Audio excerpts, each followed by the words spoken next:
गुजरात की 89 विधानसभा सीटों के लिए आज पहले चरण का मतदान पूरा हो गया है। दूसरे चरण के लिए 5 दिसंबर को 93 सीटों पर वोटिंग होगी। पहले चरण के मतदान से बीजेपी, कांग्रेस और आप तीनों को बहुत उम्मीदें दिख रही हैं। तो पहले चरण में कितना हुआ मतदान, देखिए ये रिपोर्ट।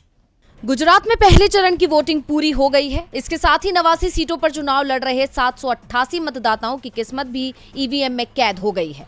पहले दौर की वोटिंग में कहीं से भी किसी तरह की अप्रिय घटना की खबर नहीं मिली है। कुछ स्थानों पर जरूर हल्का विवाद हुआ, जिसे सुरक्षा कर्मियों ने संभाल लिया। कुछ स्थानों पर ईवीएम की खराबी और मतदान के बहिष्कार के मामले भी सामने आए।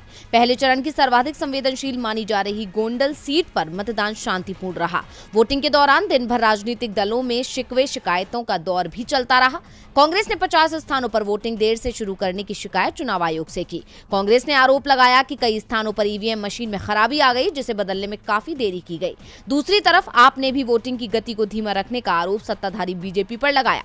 आपका दावा है कि बीजेपी को फायदा पहुंचाने के लिए अल्पसंख्यक मतदाताओं वाली पोलिंग पर वोटिंग प्रक्रिया धीमी रखी गई।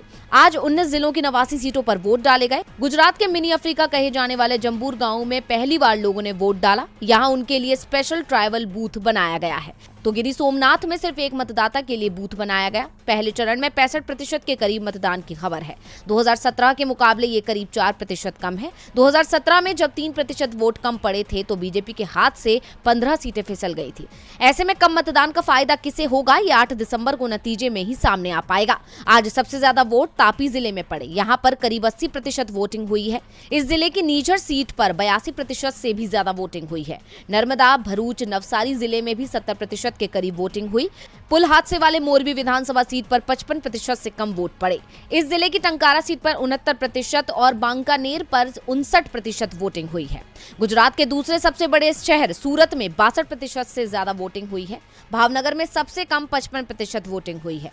पहले दौर में 11 मंत्रियों की किस्मत दांव पर है। इसके साथ ही आपके सीएम पद के उम्मीदवार ईसुदान गढ़वी और टीम इंडिया के खिलाफ रविंद्र जडेजा की पत्नी रीवावा जडेजा की किस्मत भी ईवीएम में बंद हो गई है।